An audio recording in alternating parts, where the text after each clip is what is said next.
Hey guys, today I'm gonna show you how to link your bank account to PayPal. First things first is open the app.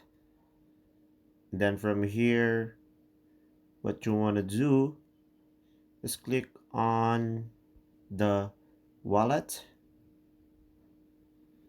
From here, you will have an option banks and cards right here. And on the right side, you're gonna see the plus button. Click on it. And from here, you can choose debit cards or bank accounts.